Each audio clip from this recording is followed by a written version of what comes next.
Hello!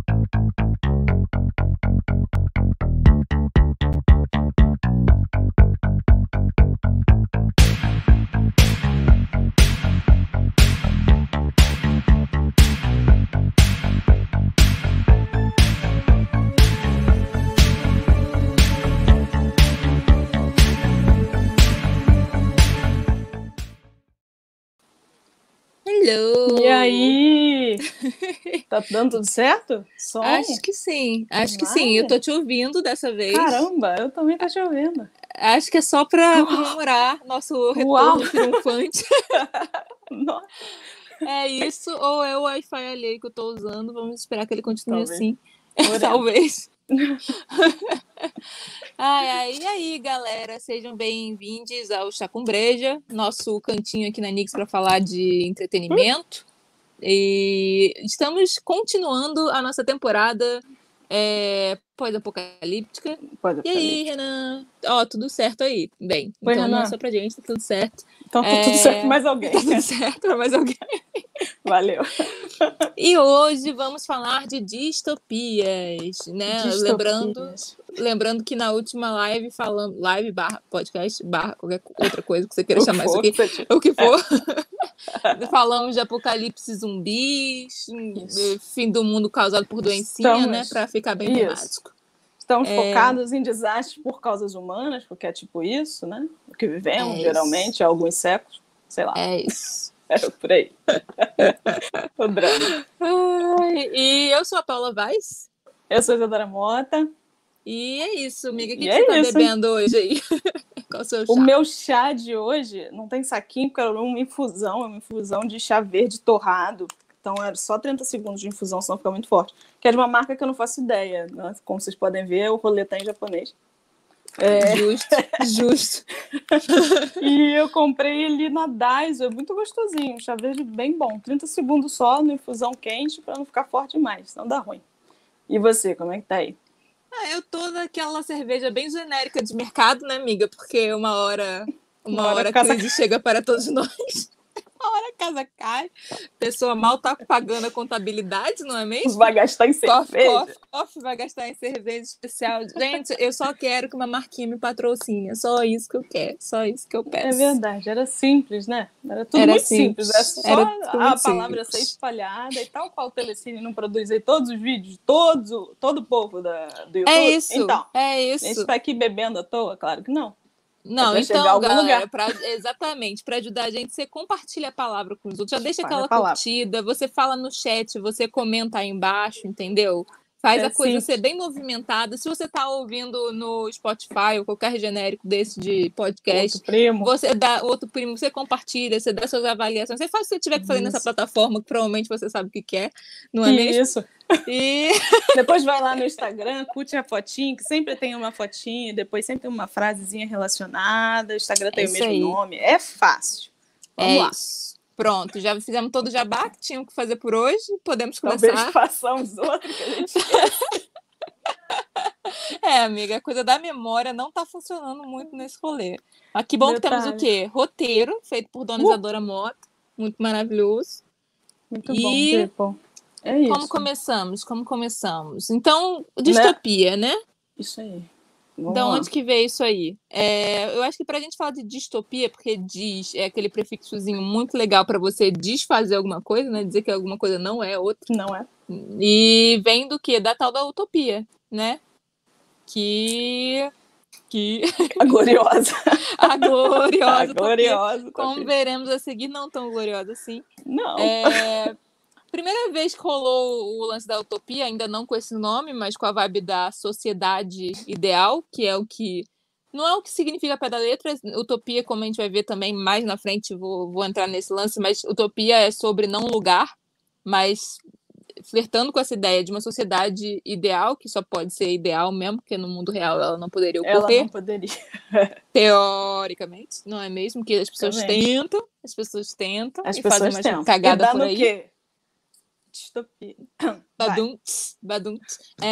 Então, a primeira utopia oficial sem esse nome foi do tio Platão, que já sabemos que é um grande bosta. Não, Koff é um filósofo muito importante, fez coisas boas para a humanidade, talvez, mas certamente.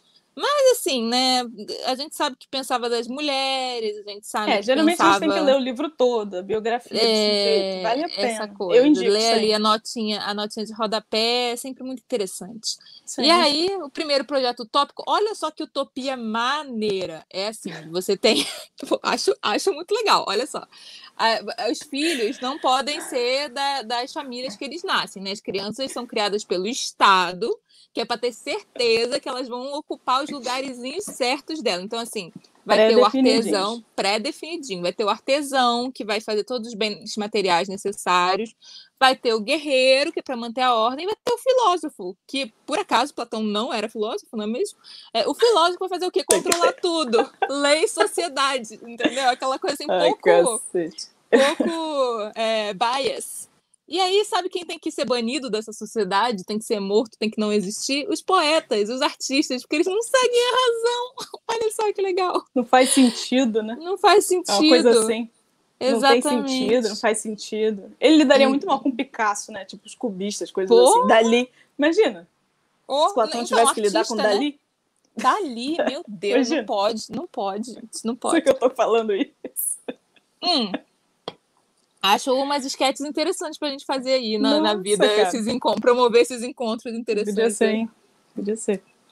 E aí, fala pra gente quando é que foi a utopia oficial zona mesmo, dona Isa. A utopia oficial, com o nome que a gente conhece hoje, é de 1516, é um pouquinho mais velho do que o Brasil, bem pouquinho.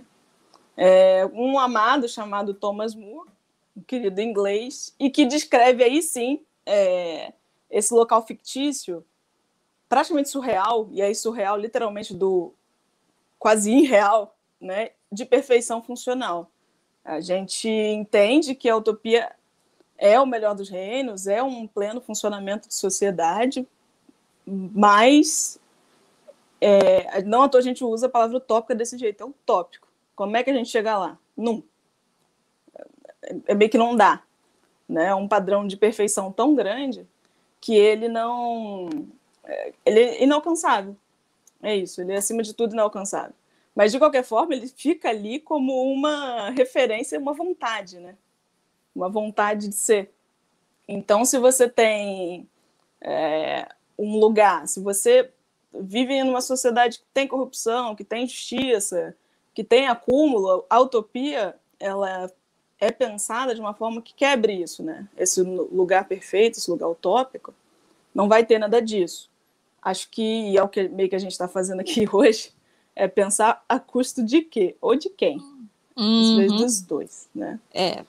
Eu acho que vale ser bem, assim, não é exatamente uma obra fictícia esse rolê, mas ela lembrando que tem a época das navegações aí, nessa época que, né, Isa bem falou, é um pouquinho mais novinho do que o Brasil, né, 1516, e daí, tipo assim, ele é contado meio uma vibe de historinha, né, você tem uma parte inicial desse livro que tem a descrição desse contexto, que é corrupto, que é injusto, que tem os tais dos acúmulos de bens, e tem uma segunda parte que ele simula uma conversa com um marinheiro que teria chegado nessa tal ilha de utopia. Então é um lugar de fato, esse não lugar, né? É um lugar improvável.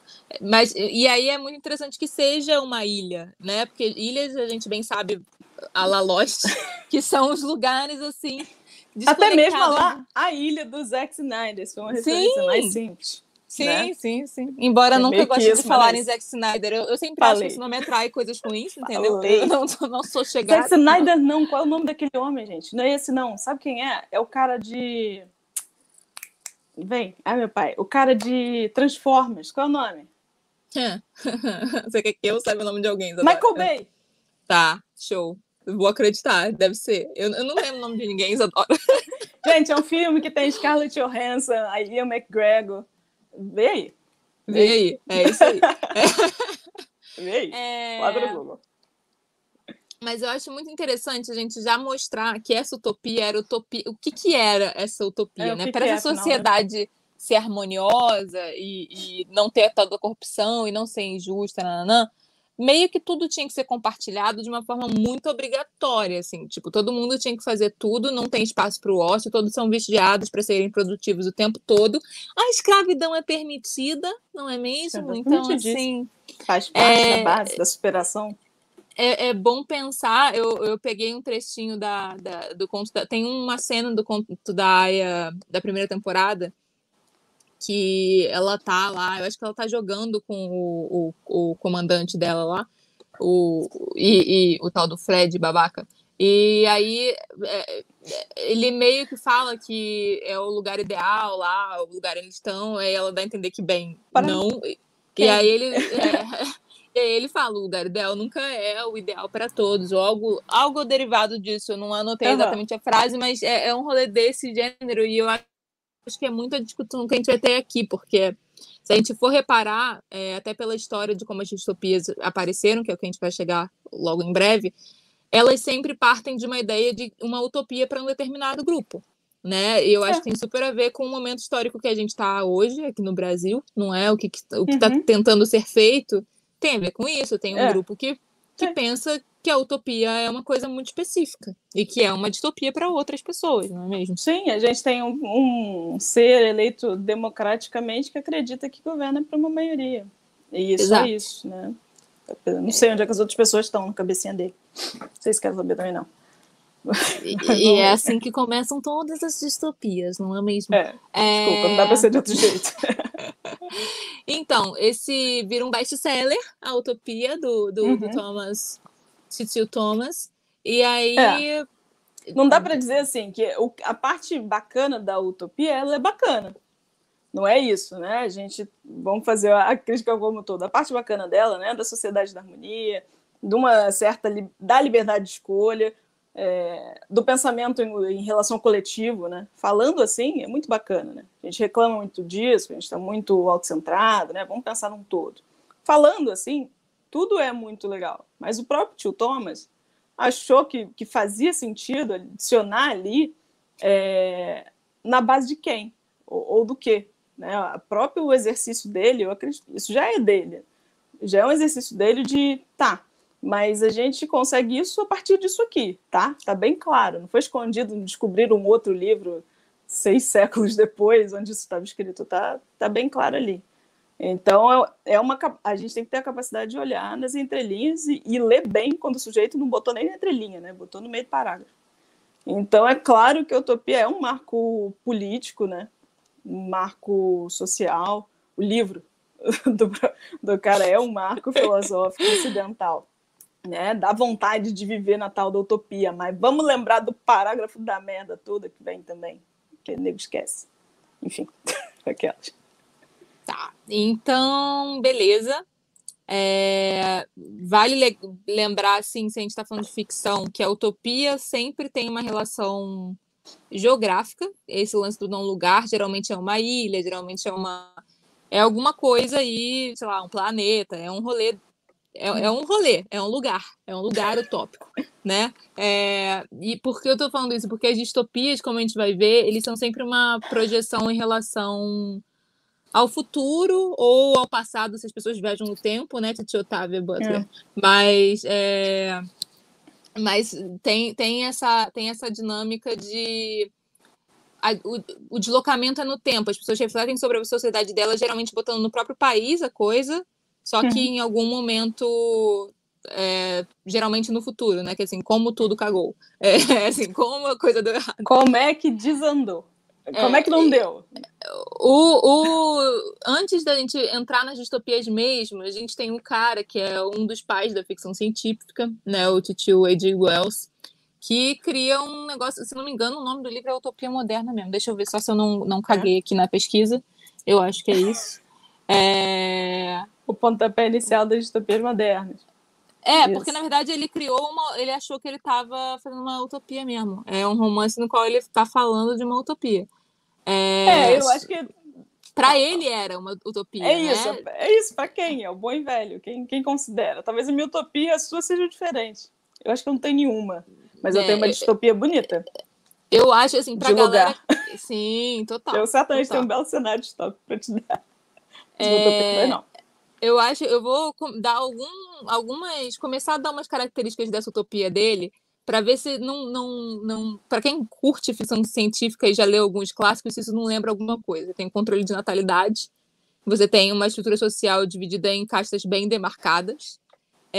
Você tem as tais das castas intelectuais, que são responsáveis até pelas relações sexuais dos outros, que é o tal do controle de natalidade, e assim vai, né? Tem uma coisa aí bem... E tem o lance da ciência como redentora da sociedade, que é o classicão do Titio A.J. Wells, né?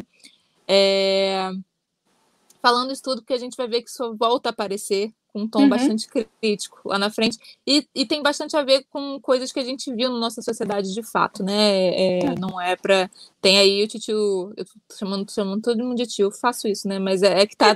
Sabe quando você começa a se ouvir na sua cabeça e você fala, caraca, hoje eu tô que tô. Como é que é? O que eu ia falar? Ah, sim, o Foucault. Eu lendo isso aqui, eu falei, gente, olha só, tudo que o Foucault falou, controle de natalidade, as coisas de vigiação, tudo. É isso aqui. A gente conhece essas coisas. A gente conhece países na nossa história real que tentou controlar a natalidade. A gente conhece países que vivem em sociedades de castas. A gente sabe como são. É isso, né? Enfim, tudo isso é muito atual. Eu acho que a glória da ficção científica ela ser sempre muito, muito plausível de alguma forma, né? Ela pode não ser verossímil, mas tem uma proximidade com o de agora, né? É difícil explicar. Tá? Tudo bem que é uma coisa para frente, mas se não tiver o de agora, parece que a gente não embarca também, a gente não vai ter uma conexão real com aquilo, né? Sim.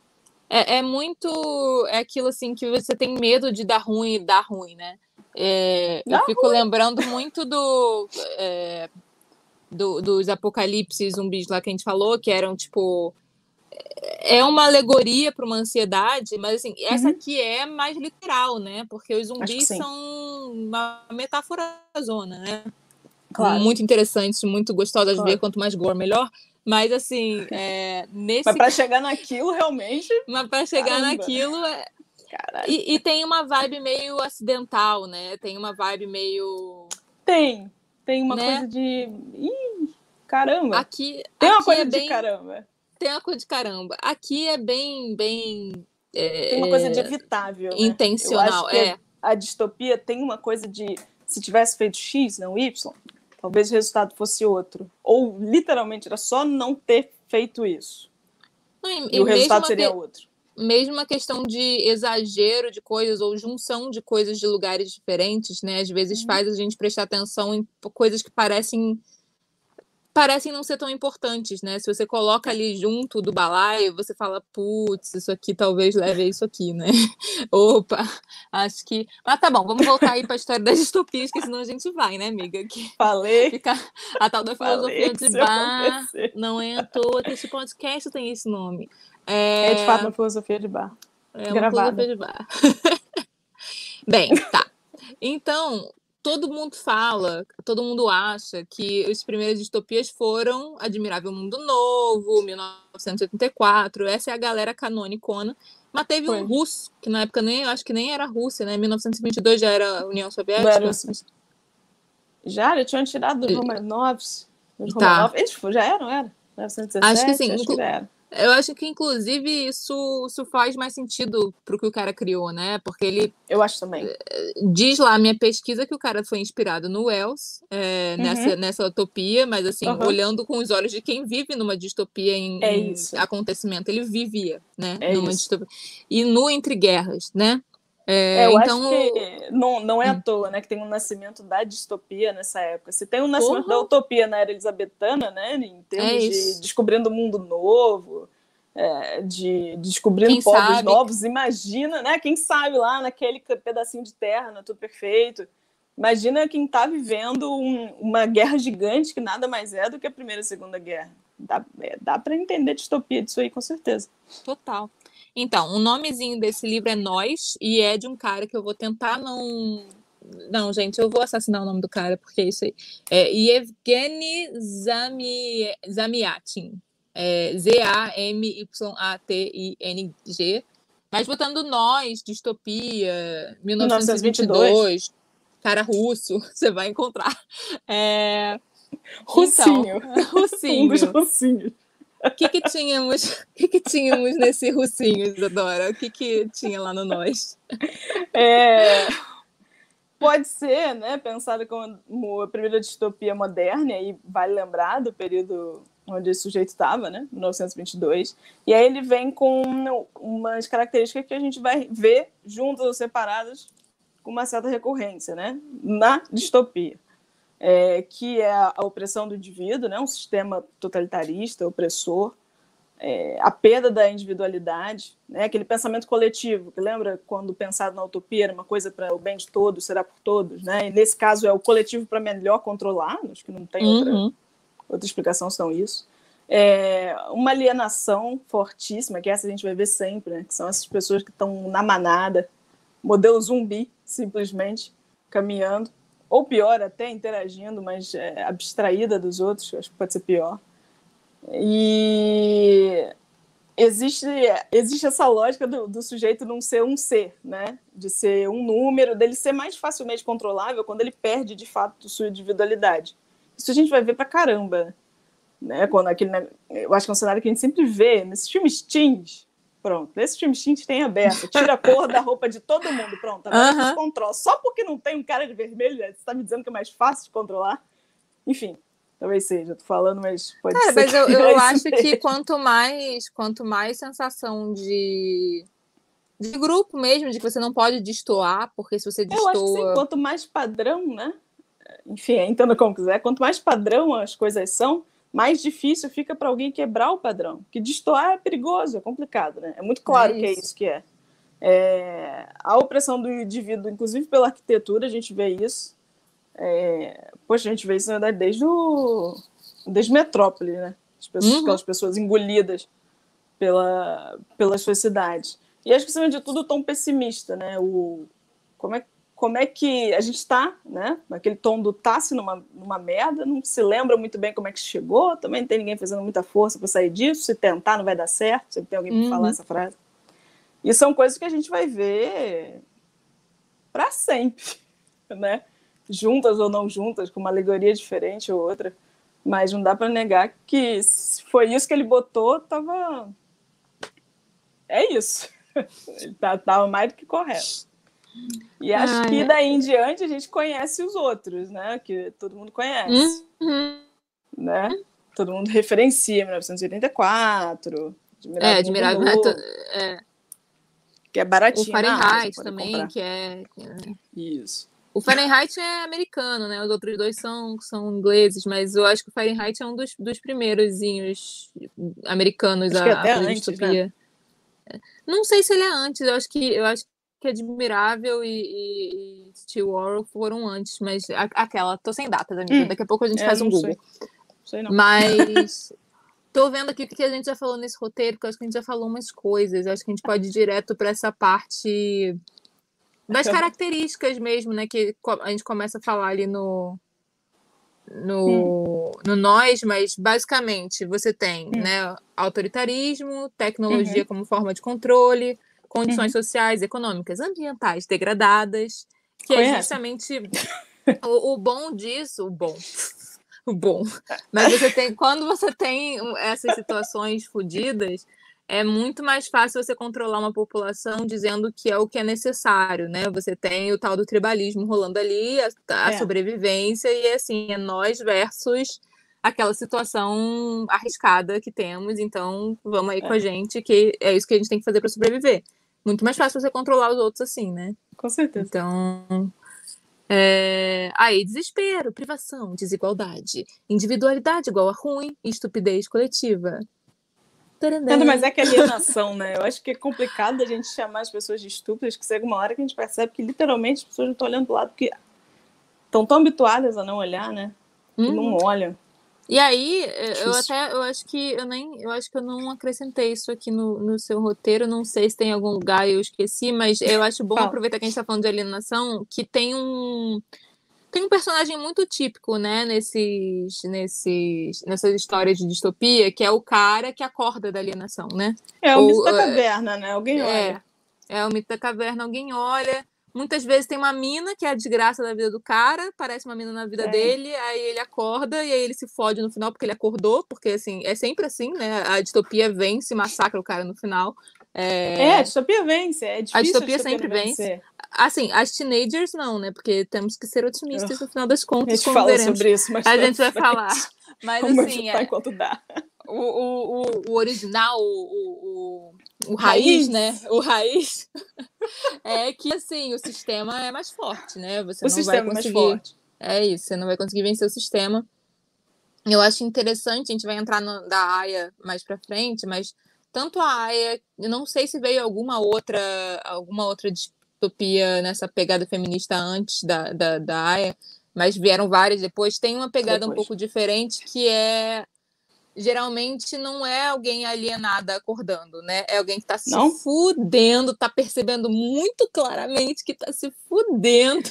Eu acho tem que formar alianças para sair dali, né? Tem essa coisa, eu acho que isso é mais sintomático do nosso tempo, né? Pensa que essas primeiras distopias são de uma outra época completamente, né? Acho que de povos que estavam passando por outras situações, não tem muito conto. Não à toa a gente tem um rebranding no Mad Max. A gente tem uma outra figura protagonista para tentar se ajeitar aquilo ali. Eu acho que... E até entendo a distopia teen, que é a distopia do vamos ver se pelo menos a gente dá algum futuro, já que não tem nenhum. Entendo, porque também chega uma hora que fica meio que... Não posso dizer que fica demais, eu particularmente gosto de distopias, para mim tá tudo certo. Mas são os novos pensamentos, é isso. É a maré dos tempos, não tem muito jeito. Quando você entrar nessa parte mesmo das paradas distópicas teen, eu tenho um outro pensamento sobre isso também, que é a parte best-seller da coisa, mas vamos seguir o bonde do jeito que tá no roteiro para não se perder demais. Já que a gente fez o roteiro, vamos seguir essa merda. Já que ele foi feito. Então, onde paramos? Acho que agora a verdade é uma só, né? O que a gente conversou até aqui leva um pensamento que eu acho que a gente já entregou, que será então, né, que as utopias elas podem acabar em distopias, né? A princípio, quando eu fui no dicionário e fui procurar o que era, né, distopia, para ver o que era, eu ia botar o contrário, né? Era o contrário, simplesmente. Mas não necessariamente. Quando a gente para ver, e é isso que a gente falou, do inferno tá cheio de boas intenções. A gente só queria ajudar, me deu essa merda. Não, eu só joguei essa bomba nuclear nesse país porque eu queria que o meu ficasse bom. Aí o outro cara jogou também. Por quê? Porque ele só queria que do dele desse tudo certo. E aí Mad Max. Deu tudo certo. E aí Mad Max. E aí é isso. Então não dá para negar que se a gente olhar a alegoria da distopia, né? Que mais uma vez, o que é? É um conjunto de alegorias que transformadas, né? Ela traz a opinião de um autor do futuro que a gente tem agora. Eu acho que a utopia ela pode ser até um ser imaginário, mas a distopia sempre é o nosso futuro. Sim. Ou o nosso passado revertido. Pensa Planeta dos Macacos original. Né? Uma coisa total. Assim, tipo, caralho, voltei num tempo, num negócio e daí fudeu.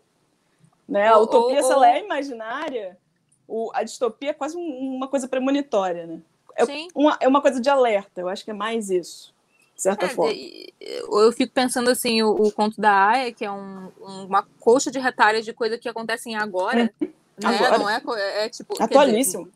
É claro que ela escreveu isso nos anos 90, se não me engano, mas assim... Mas parar pra pensar, já se tinha. Aonde, né? É isso. Poxa, o que é isso? Aqui no Brasil a gente vivia tal, sei. Lá em Teherã, será que viviam assim? Isso, a maioria dos estados teocráticos nos quais ela se inspirou e os eventos que já rolaram e seitas, etc.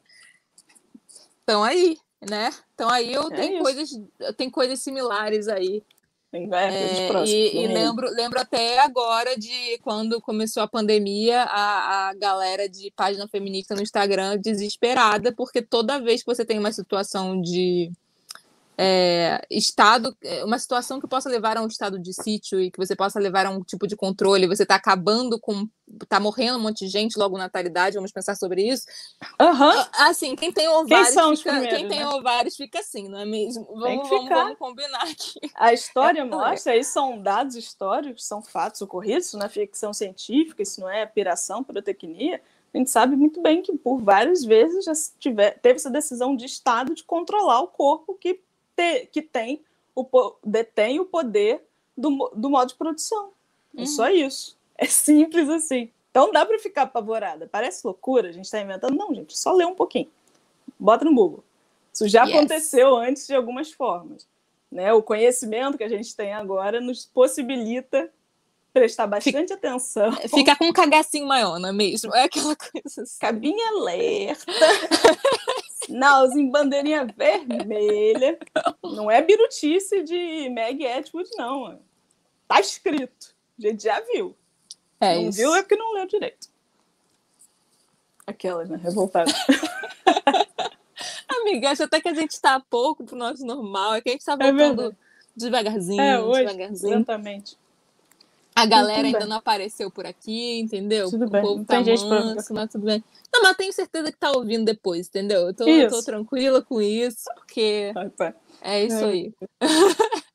Mas pronto, o que a gente quer dizer no final das contas, para tentar, sei lá, fazer um apanhado, é que em vários momentos esses métodos, que são todos feitos que são criações, né, supostamente emancipatórias, né, supostamente isso vai melhorar a vida da humanidade como um todo, é pensado no todo. A gente sabe que de uma forma geral, né, as pessoas querem melhorar a vida de todo mundo. Né? Quem inventou a bomba atômica não estava pensando que ia acontecer Hiroshima e Nagasaki, não era bem isso.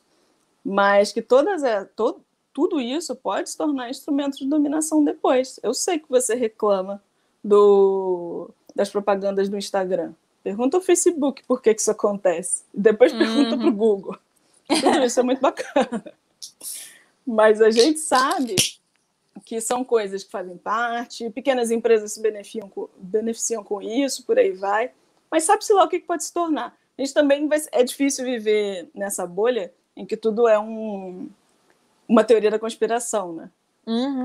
É difícil também, acho que também não precisa viver assim, mas na verdade é nisso que a distopia se baseia, né? Na transformação visual dessas nossas teorias. Né? O que vai ser do nosso mundo se X continuar acontecendo? Porque X continua acontecendo. Né? Sei lá. Fala você, Paulinho. Eu acho que... Não, eu acho que é isso. Vale a gente começar a entrar, então, nos... Distopia acaba que vira um gigante guarda-chuva para muita coisa que rola dentro do sci-fi, e talvez ali, né, sci-fi barra terror, vamos combinar aí, porque barra thriller, né, porque o gênero se mexe de um jeito bem massa quando a gente tá falando de distopia. Sim. Massa mesmo, tô falando assim, em termos narrativos. É uma coisa bacana, né? É interessante. Acho que é interessante, assim. Na verdade. E aí, eu gostei muito que você separou aqui uns modelinhos clássicos de distopia. Então, temos a tecnológica. Tem muitas, tem muitas tecnológicas. A principal representante, assim, se você pensa em distopia tecnológica, a galera vai direto pro cyberpunk. Né? Não o game catastrófico, mas o gênero mesmo. A pessoa não pode ficar sem uma piadinha, não é mesmo? É muito sofrível aquela merda. Tá, então. E eu acho que a tecnológica é uma das coisas que ainda é muito... É um medo muito presente, né? E eu fico pensando o A.J. Wells lá com a ciência dele, super achando aquela utopia. Aí você tem... Libertadora. Oh, que massa. Acho que sim, mas não sei até onde. Sei Cara, lá. E você lê, sei lá, o Homo Deus, né, do tio israelense, maneiro, eu não sempre esqueço como é que falando o nome dele. Evil, Titio Ival. É esse o nome que você vai dar. É ele mesmo, é o Titio Ival, maneiro.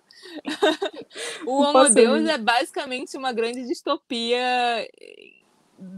falando de realidade, né? Tipo, que ele vai entrando nos detalhes da galera do Vale do Silício. você fica assim, mano, essa porra tá acontecendo. A gente tá se caminhando por um cyberpunk muito doido. Tipo assim, tem uma parte que parece que ele tá descrevendo lá o mundinho do Altered Carbon, que não é do Altered Carbon, é do Ghost. Ghost in the Shell, com certeza. Ghost in the Shell. É muito parecido o rolê. É muito parecido. Então, assim, já dá pra gente ter um medinho. O principal ícone desse rolê é o quê? Blade Runner. Eu acho que Blade Runner é super ícone distópico, mas o que eu acho mais bacana é que aí a gente cai numa coisa, talvez, como a gente fez dos zumbis, que Blade Runner, a distopia não é o tema do negócio. Blade Runner, ele é um filme noir, ele é um thriller noir, passado num cenário distópico em 2019, só que em 1980 e pouco. Ele é muita coisa, eu acho que ele é muito completo. Eu acho que é claro que ele é muito premonitório, muito maduro, né? E eu acho que ele já até passou daquela fase em que a sociedade está tentando se entender com a nova ordem. Já tem uma nova ordem, o homem já é criador de um novo ser, e agora ele tem que lidar com isso. Vai muito mais além, né? É uma questão de humanidade. Onde é que...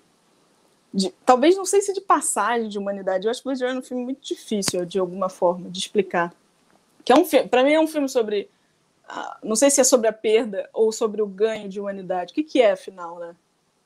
Eu não sei explicar, para falar a verdade. Eu acho que é muito mais uma pergunta sobre o que significa mesmo essa humanidade, né? Inclusive, ele me lembra... assim, você pega... O raio-x dele é 1984, né? A historinha é quase a mesma, em termos de narrativa. É aquilo que eu falei, né?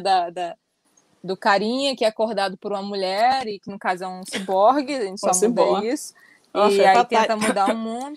Então, e aí o noir é a mesma coisa. Eu nunca tinha parado para pensar na ligação entre o noir e 1984. Tipo, esse foi o link mental que eu falei, ih, caralho. Não é que a história se repete mesmo. A coisa tá ali. O Blade Runner é visualmente noir, né? Ele tem aqueles escuros, ele tem aquelas luzes. Aliás, é muito gostoso de ver, né? Porque, tipo, eu tenho saudade de noir, assim. Embora tenha meus problemas com certas questões, com representações, é uma narrativa muito gostosinha de ver. Eu tenho saudade disso. Mas beleza, tecnológica, cobrimos. Vale falar, galera, se vocês quiserem uma temporada mais voltada para esse universo punk aí, porque tem várias vertentes esse rolê. A gente podia fazer um podcast só disso, não vamos fazer porque a gente não é especialista e já deve ter alguém que tenha feito. Ouçam deles, mas eu acho que vale super ter uma temporada mais ligada a essas vertentes do sci-fi, porque são super interessantes. Tem umas brazucas bem maneiras que a gente não sabia que existiam, descobrimos recentemente, fazendo pesquisa para esse episódio, para o próximo. Mas só dizendo isso, então digam aí nos comentários se vocês quiserem que essa temporada ocorra. É isso. E aí temos o pós-apocalíptico para combinar com a nossa temporada, né? E aí Mad Max é o rolê, né? O representante maior, assim, da coisa. Eu acho que tem uma coisa mesmo de fim de mundo, né? Se a gente for comparar com Blade Runner, acho até desonesta a comparação, mas vou fazer. Blade Runner tem uma sociedade montada. Tem a superpopulação? Tem, né? Não tem mais árvore? Não tem. Mas tá ali, estão os prédios, as pessoas estão vivendo. Dá uma sensação de que rolou uma evolução, mesmo que essa evolução seja só tecnológica, né? Ainda que seja só tecnológica. Mas parece que o mundo caminhou para o que a gente considera para frente, que eu acho que geralmente está envolto em tecnologia, né? A gente tem esse olhar para as coisas. E no Mad Max, Rihanna é areia, Que chique, ela falando francês, o curso tá valendo a pena, hein, amiga? Posso falar porra de nenhuma com caralho nenhum também. Que é o que tem Mad Max. É um pouco desesperador, inclusive. Particularmente gosto muito. Mas é bem isso, é um nada olhando pro lugar nenhum. E aí uma coisa bacana dessas distopias pós-apocalípticas, tem outras, né? É que é isso, o abandono da Terra. O Mad Max tem essa... O Mad Max que a gente está falando é aquele o último que lançou. Vamos ignorar o Mad Max do Mel Gibson por Eu acho assim, não ignorem, assistam. É uma experiência. Tem a Tina Turner, exato, vale a pena. Vale a pena. Mas não é disso que a gente está falando. Esse Mad Max cobre bem essa lógica nada, né? Ele tem um visual de não sobrou nada. Nem bom senso de Alice tem. Eu acho que nem bom senso, é real. Porque parece que a gente regrediu a um período... A gente, né? Aquela que se enfia no filme. Parece que os personagens estão realmente num período tribal. Em que eles vivem disso, de conflito territorial, né? Esse pedaço é meu, vou pegar mais conflito. Quem tem água... Quem tem água, tudo, né? Que coisa vital. E, cara, me lembrou, tipo, me lembrou muito Aquária, da Sandy Júnior, esse filme. Tipo, era programa da água também, amiga, distopia também. Aí a Sandy cantava lá, ia lá e cantava Terra, Planeta Água e tudo voltava ao normal. Sério? Não sei lá, não lembro se as coisas voltavam ao normal, mas eu lembro que ela cantava Terra, Planeta Água. Eu não posso rir. E eu lembro que as pessoas limpavam o prato com areia, tipo... Era eficaz isso? Na ficção era, né? A historinha Para quem não sabe, existe uma distopia, né? Chamada Waterworld. Ela faliu o Kevin Costner há uns anos atrás. E eu gosto muito dessas distopias que elas acabam ou em fogo, ou em terra, ou em água. Ou em falência. Tem a de gelo. Congelou. É aquilo do... O planeta desistiu de vocês, né? Tipo, você vê que o planeta desistiu, os personagens se viram, se foram. Essa do Waterworld não é boa, não, mas é legal, tem produção tanto que deu em falência. Kevin Costner faliu com essa porra, mas eu achei louvável, achei a ideia louvável. Mas pronto, cai nesse modelo pós-apocalíptico, que eu acho que tem tudo a ver com esse momento que a gente vive agora. Né? Tem uma massa, uma coisa assim descendo, não sei se vocês viram, mas agora, enquanto a gente fala, tá nevando na Grécia de um jeito que nunca nevou, até porque é a porra da Grécia. Tá nevando em lugares que nunca antes, porque lá em cima, por causa de gelo, não sei da onde, o frio tá descendo. Gente, então, a gente já sabe vai acabar, né? Veneza vai acabar. Tem umas coisas que a gente tá na contagem regressiva real É isso. É isso, né? Contagem regressiva, né? É meio triste. Na verdade, a distopia pode ser meio deprê. Mas, inclusive, acho que o Mad Max faz isso super bem, né? Que ele tem umas tiradas sensacionais em termos de filme mesmo, de cinema, que ele consegue dar aquelas perseguições, é quase um road movie, é muito louco. Como ele vai se adicionando, aquele guitarrista aleatório. Como que diabo? É muito maravilhoso. O mundo acabou, cara. Tu arranjou essa guitarra pra tocar no meio do fogo, assim, aonde? É muito justo, assim. Você fica imaginando um nonsense. Quem mais que nos tornou da Terra, senão um grande nonsense? E acho que, além dessa escassez clara de recursos, né? E o conflito territorial e o conflito pelo recurso, a gente ouve muito isso, o conflito da água ali, né? Não tem água, tinha um poder, a gente tem, sim, um extremismo religioso. É muito interessante que a gente aqui já tem um extremismo religioso, né? A gente tem aqueles garotos que se sacrificam, claramente que se sacrificam. Tem aquele culto de personalidade do Immortal Joe. Acho que ele morreu há pouco tempo, aquele moço. Inclusive, ele era vilão lá no Mad Max do Mel Gibson. E da Tina Turner. Tem que adicionar a Tina Turner. Mas a gente já tinha um extremismo religioso, porque é aquela situação do você olha para onde, né? Quando você não tem mais nada. É esse que é o foda, assim, você tem que ter um Big Brother, né? Você tem que ter um paizão. Eu fico pensando, se agora as pessoas acreditam em Salvador da Pátria, imagina num cenário distópico. É isso, imagina né? Num nada, e o único... É muito fácil encontrar divindade em quem soluciona seus problemas, nas figuras que solucionam seus problemas. Né? Seja você lá não como tem for nada, essa solução, né? Porque seja se você, lá. Né? Isso você engole que essa é uma solução. Isso é controle de massa, pronto. Você vira Deus com muita facilidade. E é assim, é a destruição da civilização pela civilização. O retorno do modo tribal. O que eu acho bacana do Mad Max, e aí desculpa se isso vai ser spoiler, acho que a gente tem que fazer aquela introdução, tipo, gente, tem spoiler nisso. Mas eu acho que tem amiga, mas assim, movimento circular. Eu acho que a gente tem que gravar, a gente tem que... Fazer aquele negocinho. Parênteses. Eu não fiz parênteses ainda, hein? Quer dizer, talvez se eu fiz, eu não fiz alerta de parênteses, mas assim, o parêntesezinho básico de que a gente tem que gravar uma vinhetinha daquele episódio extra lá pro início, avisando que tudo que as pessoas ouvirem aqui tudo pode ter um spoiler eventual, porque cagamos, é difícil entendeu? falar da coisa assim, sabe? Não dá. Talvez seja até possível, mas Vá lá. Mas eu não sou obrigada, amiga. Tipo, eu já tenho dificuldade de me manter no roteiro, entendeu? Eu já tenho essa dificuldade. Isso aí você tá acompanhada. Isso aí você tá junto. Você tá juntinho. Eu vou lembrar que eu não posso cagar o final pra alguém. Tipo assim... cara, gente.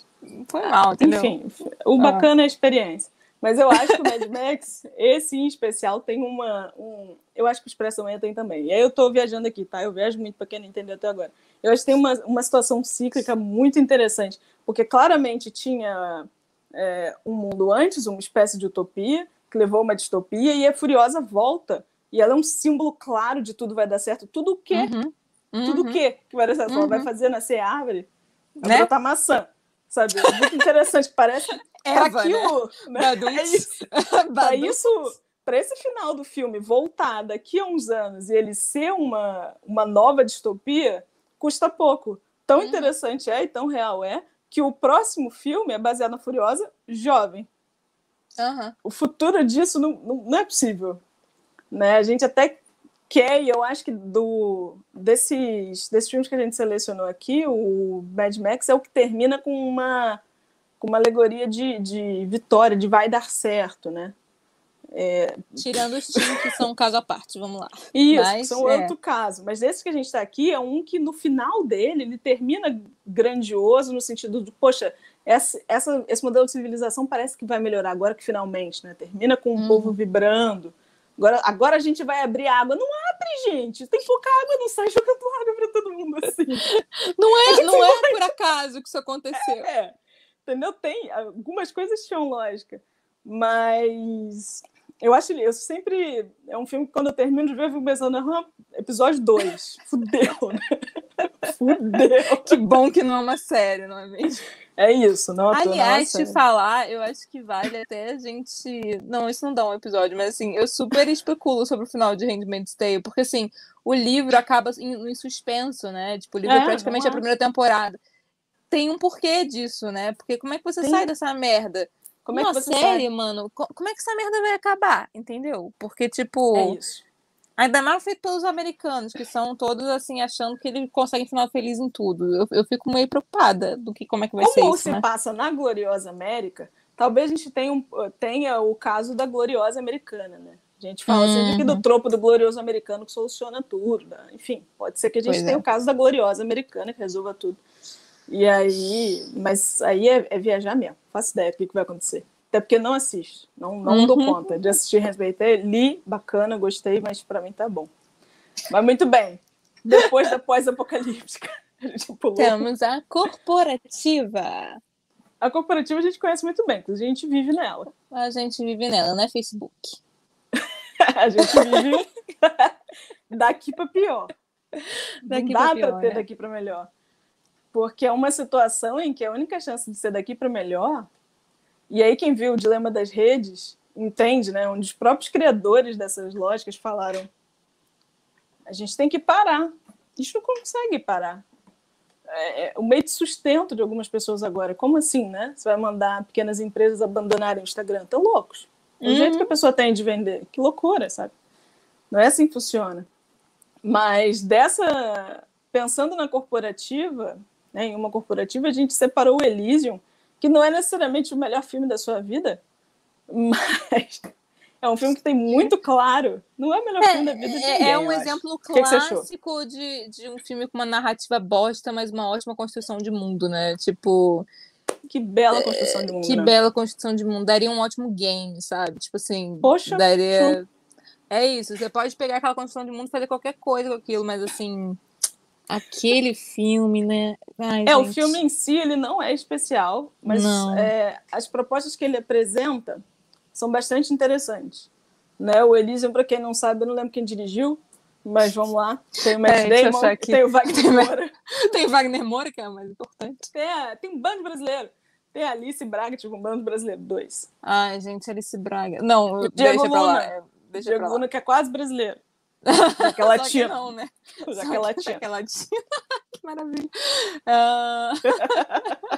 Ai, amiga. Hoje é dia. Que depressão. Bem que eu gostaria que o Diego Luna fosse brasileiro. Eu gosto muito dele. Neil Blomkamp. Ah, tá explicado. Ele é o roteirista também. Ele é o cara de Distrito 9, amigo? Você lembra? Não sei, vamos clicar no nominho aqui, ele vai me dizer. Distrito 9 é aquele é o cara de Distrito 9. Distrito 9, vejam o Distrito 9, é muito bacana. Passa na África do Sul. Mas o Elysium tem uma... Por que corporativa, né? Vamos lá. O Elysium mostra uma distopia, claramente, na nossa Terra, e uma distopia muito real. Né? Ela tem uma desigualdade social muito clara, ela tem uma desigualdade social que é muito como a que a gente vê agora, né? A da minoria.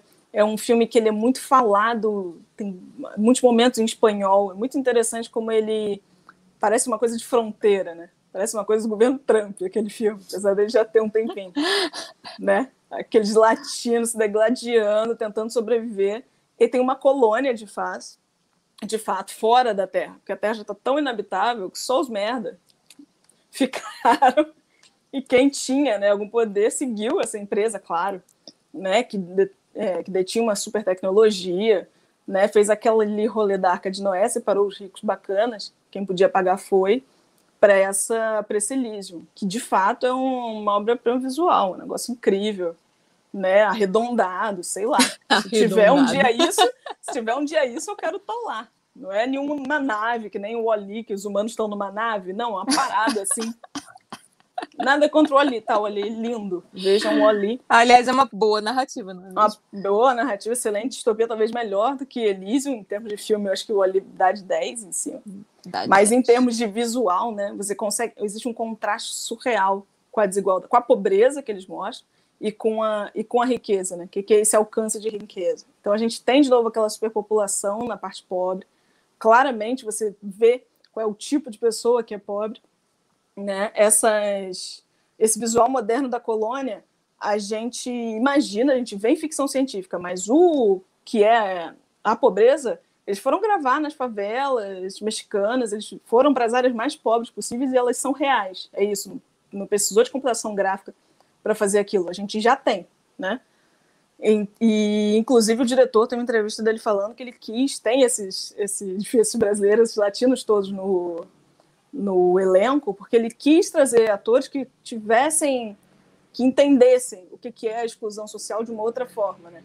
E aí é claro que pobreza, desigualdade social a gente tem no mundo todo, mas o nível de miséria que a gente sabe que pode chegar na América Latina, na África, a gente sabe, né, qual é o tema, vai muito além. Então ele não botou, ele só botou o Matt Damon lá, mas todo mundo conseguiu gente para ver o filme, eu entendo. É uma decisão de produção inteligente.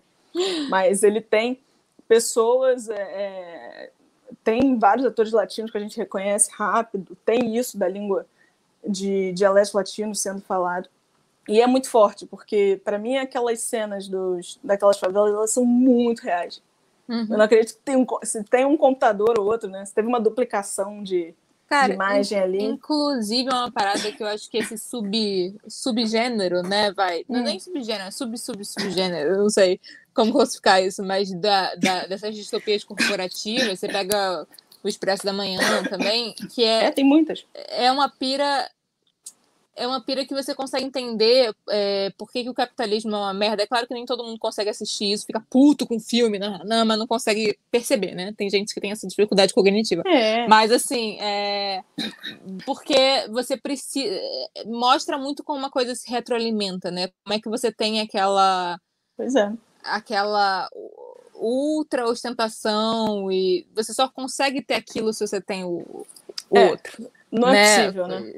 Exatamente. Uma coisa é um trampolim do outro. E tem uma coisa também, enfim, se vocês tiverem o hábito de olhar, né? Provavelmente já devem ter ouvido isso do Blade Runner, que o Blade Runner, né, quase que criou, né, preveu os painéis, né, os outdoors, que são aqueles painéis em vídeo, né? Nada mais que isso, que tá lá a Coca-Cola, na época a Panam, que era super conhecida. No Elysium, o pessoal da nave super fantástica, né, que não eles têm uma câmera que faz tatuagem na cara, que é da Versace. São coisas assim, são códigos que ficam nesses filmes, o Blade Runner tem, todos eles têm, de uma certa forma. Inclusive, né? Eu acho bizarro como essas marcas toparam, porque, assim, tem uma Elas coisa... Topam? É muito interessante. É um parênteses bem interessante desse nosso mundo do entretenimento, é que, assim, geralmente, a marca não topa apoiar para se queimar. né? Pois é. No sentido assim, ela não quer ser utilizada de uma forma que só pode ser Vai ser utilizada prejudicial, exatamente, se for positivo. É interessante como as marcas não pensam que isso é negativo, né? Que tá É nesse isso. lugar não é negativo. Eu acho muito. É isso. Porque uma coisa é o carrinho do Walking Dead, que, tipo assim, sobreviveu um apocalipse, não é disso que a gente tá falando. Faz sentido. Faz sentido. Claro. Outra coisa No Eu, Robô tem um Converse que sobrevive. Eu falo, caramba, um Converse de couro de 100 anos atrás tá aí ainda. Super legal. Mas e aquela máquina de fazer tatuagem da Versace, né? É isso, né? Seria... Como assim? Talvez mas aí bacana, também quais são os valores dessa empresa, né? Isso deixa muito claro o que ela acha e o que ela... Quem se coloca no quê, né? Quem são os clientes dela? Quem é o público dali, né? Será que realmente não estariam nessa colônia super tecnológica? Acho que seria exatamente isso. Exato. E eu acho que o Elysium tem uma proposta muito forte, que aí é essa corporação, essa empresa, que tem a detenção da tecnologia a um nível que é sempre um nível maior, que é o nível da saúde, né? Isso é muito forte no filme, que as pessoas estão doentes e quem está lá em cima não fica doente, porque eles têm uma máquina que te enfia ali e te cura do que for. Né? Se tiver que fazer um transplante de coração, não precisa, bota na máquina que vai. Uma coisa, para mim, na minha cabeça, absolutamente utópica. Não sei em que momento a gente vai viver. Até em que é só entrar né, num tubo que troca seu coração. Correto. Até porque eu acho que você precisa desse mundo mesmo, amiga. Tá foda. Eu entraria. Você precisa entrar nesse mundo. Tenho que entrar. Você precisa. Eu não sei se eu teria lá em cima, não. Eu tenho que ser contrabandeada num carrinho daquele e bota depois você me joga na Versace fazer a tatuagem, mas primeiro dessa. Nem precisa da Versace. Seria bom, mas não precisa. Então, assim, é um negócio que você fala, cara, como é que isso é possível? Né? São propostas interessantes sempre. De novo, como a gente já falou, nunca vai deixar de ser o para quem. E a discrepância. Essa empresa existe, né? Essa corporação ela existe na Terra, ela emprega os trabalhadores que estão na Terra, e só assim que essas pessoas pobres têm a chance de tentar se atravessar essa fronteira e parar lá em Elysium, né? O lugar da perfeição. E aí aquilo, né? Quando elas finalmente conseguem, para mim é de novo o caso do cheguei na utopia agora, né?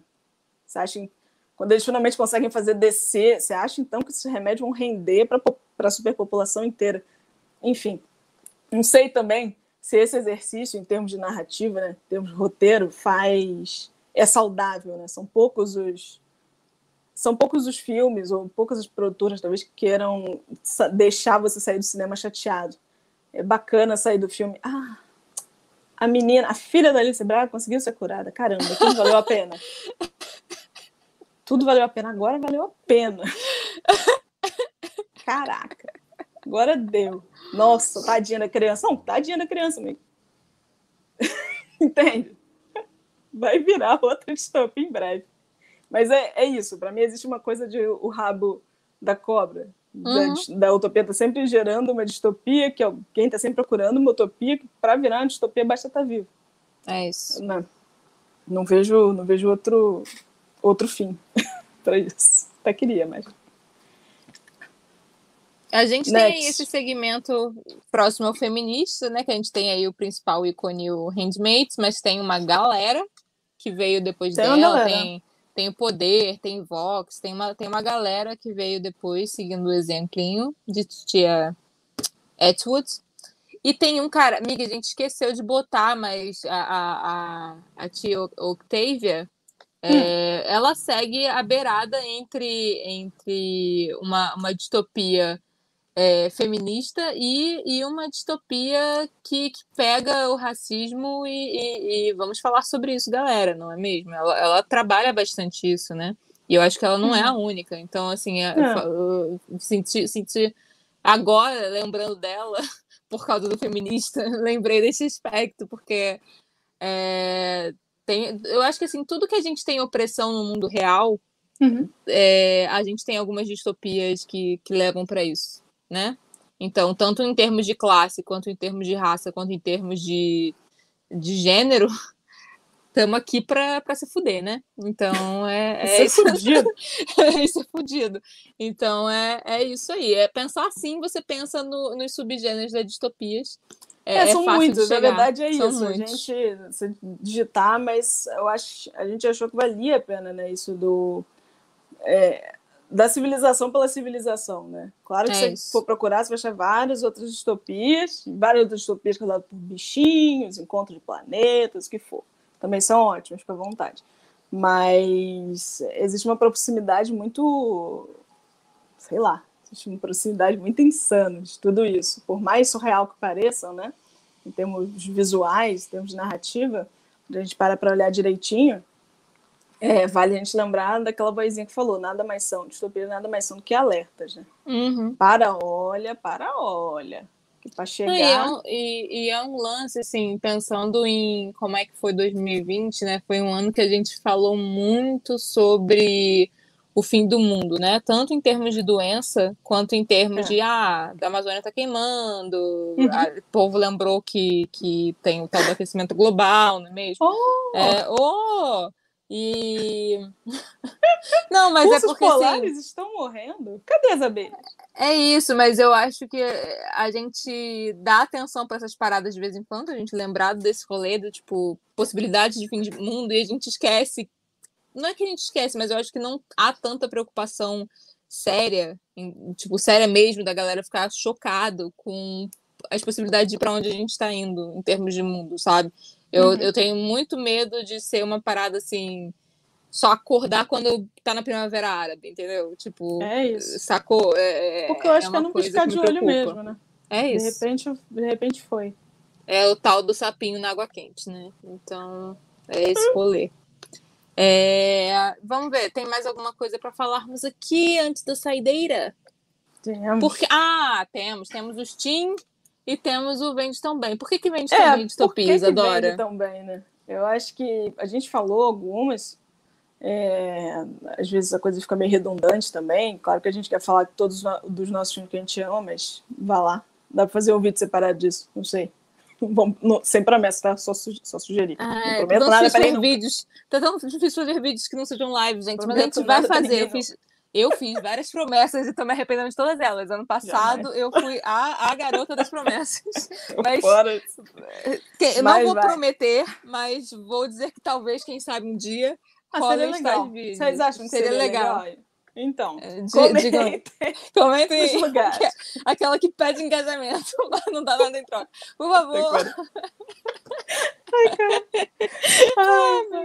Vamos entender aqui, depois dessa enxurrada de merda que a gente passa com essas distopias, que são maravilhosas, na minha opinião. Tadinha, quase foi, Paulinha.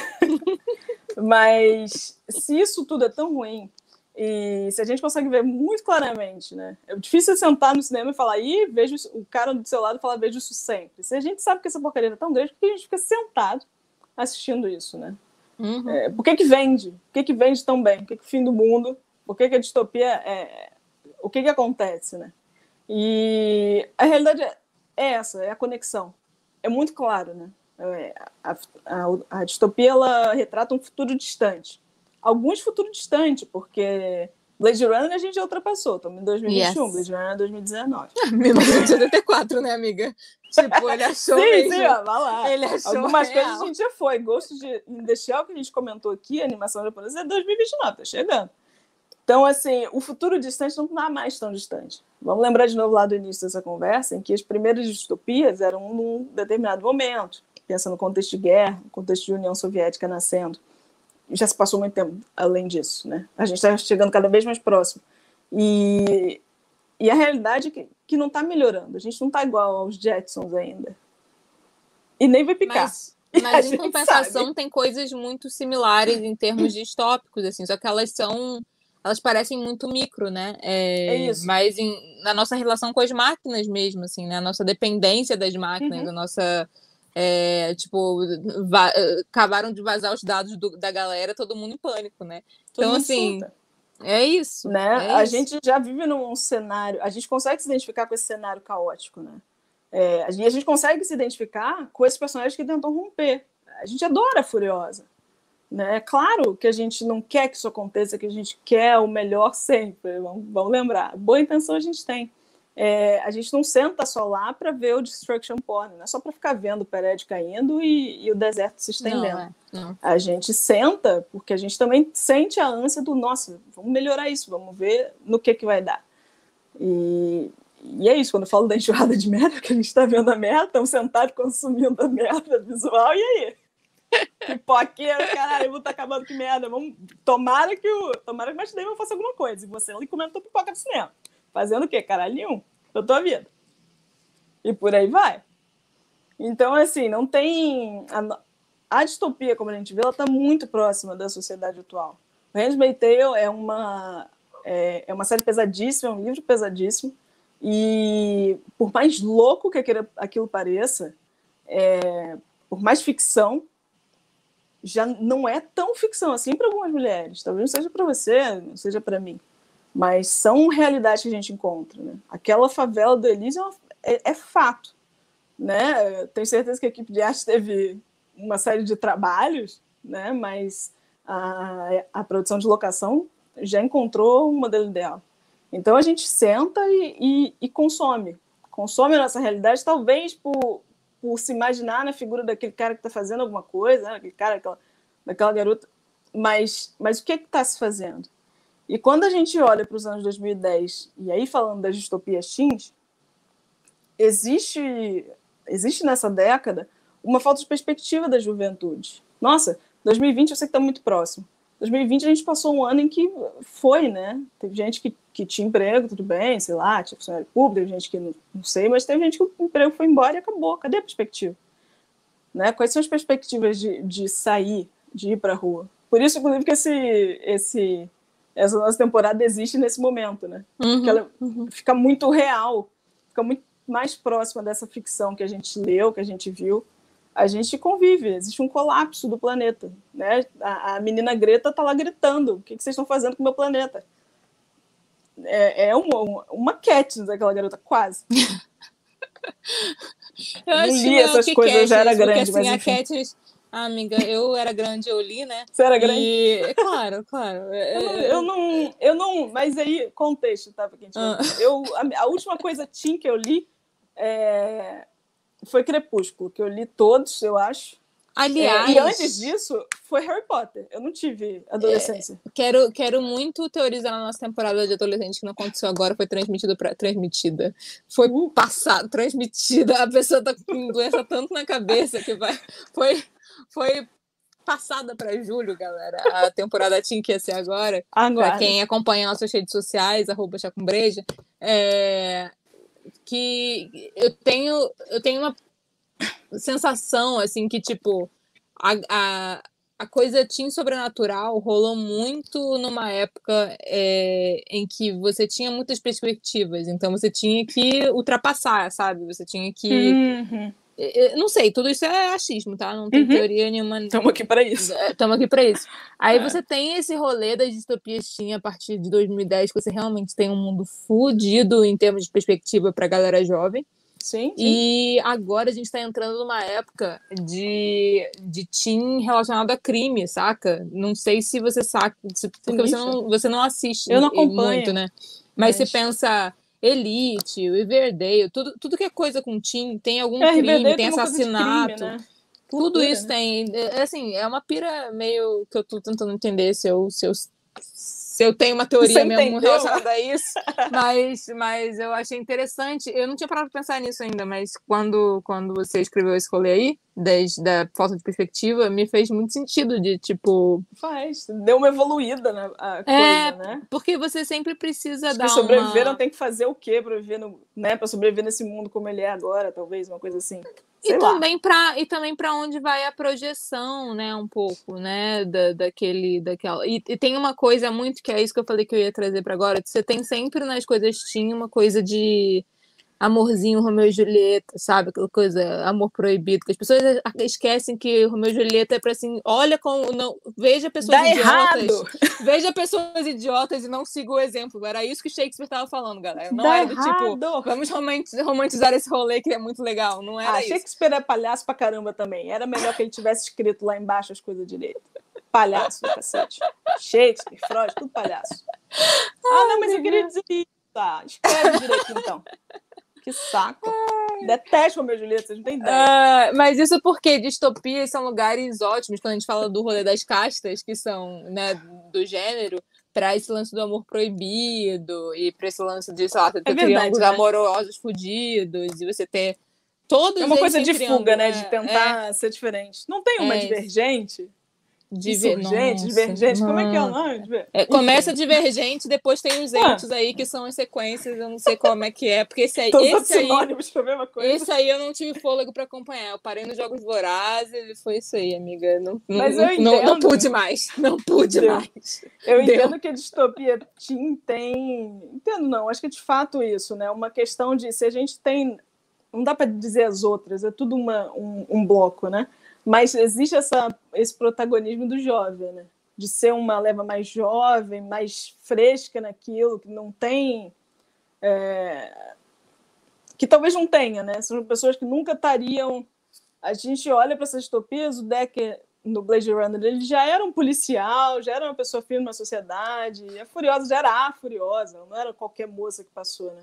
E nessas lutinhas eu sempre tenho uma coisa assim de um teen, um adolescente, pronto, qualquer, e que precisa acender, senão aí vem o complexo de Deus, né? Jesus Cristo, talvez, e ele resolve metade do problema todo.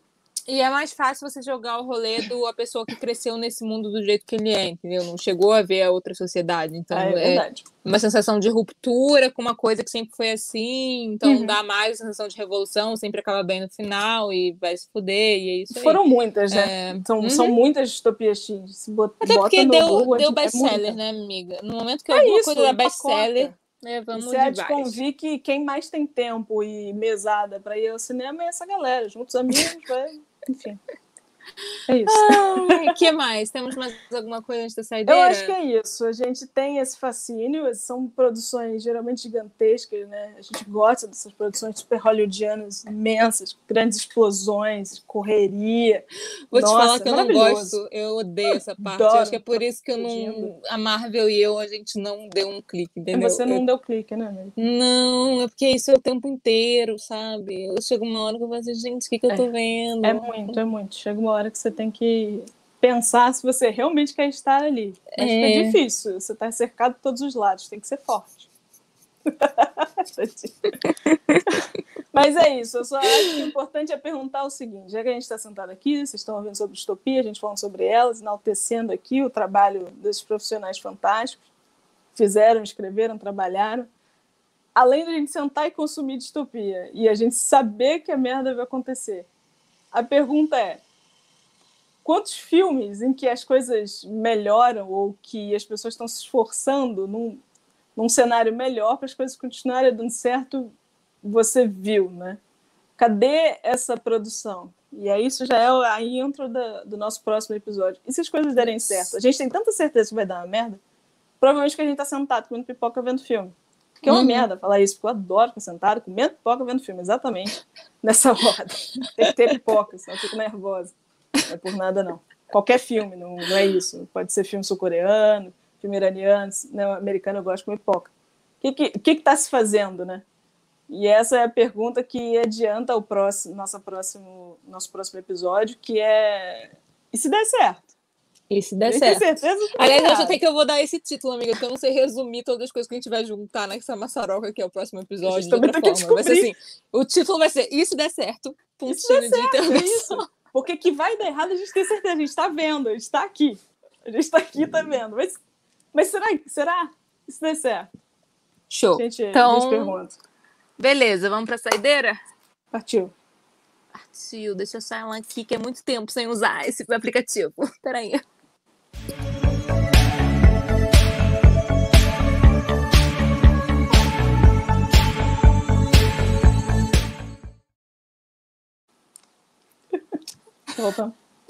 Voltamos. E aí, amiga, qual é a sua saideira? Então, gente, antes da minha saideira, eu quero dizer que o próximo episódio nós vamos ter, de fato, espero eu. Fiquei semi-entrevada por motivo de trabalho de home office, não nasci para isso, não estou acostumada a ficar no computador, só fico no WhatsApp falar com os amigos rapidinho, depois eu saio. Mas 2020 foi um ano difícil e eu fiquei torta, vamos falar assim, né, para ser suave também. Fiquei torta de computador, né? Home office é uma realidade na vida de muitos de nós. Mas já estou desentortando. Dito isso, minha saideira vai ser... Não ia ser não, mas agora vai ser. Vai ser o Expresso da Manhã, o filme do Bong Joon-ho. Para mim, é das distopias mais completas. Completas assim, se você pegar aquela listinha do que tem na distopia, dá um check, tá? Pensa nisso. Eu gosto da proposta, né, de ser passado dentro de um trem, adoro que as coisas aconteçam num lugar só, apesar de não ser. Acho que já é a segunda vez que eu enfio alguma coisa com um trem essa referência de filme. E acho que o outro também era sul-coreano. Mas... Sorry. Esse tem Capitão América, se quiserem ver, pensem por aí. Filme com um trem, um sul-coreano dirigiu. Sendo exatamente Capitão América, no sentido de é um protagonista que meio nada, né? Glorioso, glorioso americano. Até que mais ou menos. Enfim, é um filme que eu gosto bastante. Ele tem um passado conflituoso que falam que ele tem, né? Que dizem que ele tem, né? A gente não sabe se ele tem. Eu gostei de não ter me mostrado, Eu também prefiro. Eu queria ver aquilo, não. Mas acho que é um bom filme, é uma bela distopia, bem... meio corporativa, meio não. É praticamente uma guerra civil dentro de um trem, onde, em teoria, os últimos, né, habitantes da Terra residem no momento. Tem no Globoplay. No Globoplay você encontra. Se quiser ficar nessa temática aí, eu indico. Você. Eu vou também de uma distopia de... Como é que é o nome? Distopia do pessoal das corporações aí, misturada com cyberpunk. Essa eu acho que você tem que ser bem Jack Sparrow para conseguir. Pelo menos eu assisti porque Menino Renan. Porque Menino Renan é Jack Sparrow e Jack Sparrow com cyberpunk. Ele adora essas coisas. Então, aí, sem querer na vida, assisti isso aqui, gostei. O nome é Sleep Dealer. É um filme de 2008, bem BO, assim, sabe assim, o BO do BO, mas é um rolê que me parece muito com o Elysium, com uma narrativa mais interessante. No sentido de, ele se passa boa parte dele no México, você tem aquela coisa ali da fronteira, do muro, né? Pré-Trump, 2008, rolê. Você vê quanto tempo esse povo quer fazer essa porra desse muro. É incrível. Não é mesmo? Todo mundo sabe, não vem dizer que não sabia. Eu acho interessante porque tem uma mistura de negócio da água, tem coisa da água também, mas tem um lance assim de as pessoas, esse lance, o nome Sleep Dealer é porque as pessoas meio que doam sua mente para uma máquina e aí elas ficam dormindo enquanto a máquina fica operando. É um negócio muito zoado, mas basicamente exploração de mexicano, entendeu? É esse rolê. Só que no futuro cyberpunk. É muito massa, é muito legal. Legal. Eu aconselho aí pra quem estiver procurando um negócio que não viu o trailer aí na vida, é esse aí. É isso, né, amiga? É isso. Ficamos por aqui. Gente. Se tudo der certo, eu vou passar a dizer assim, se tudo der certo, próximo sábado se tudo der certo. Aí. A gente conta que vai dar certo sempre. Como vocês podem ver, às vezes não dá, mas é com boa intenção. Temos fé de que estaremos cá. Temos fé. Bom que Renan tá aproveitando que ele é o único no chat e ninguém pode responder, que ele fala assim, quem quiser o link, chama no privado, entendeu? Tô deixando isso bem claro que ele está falando isso.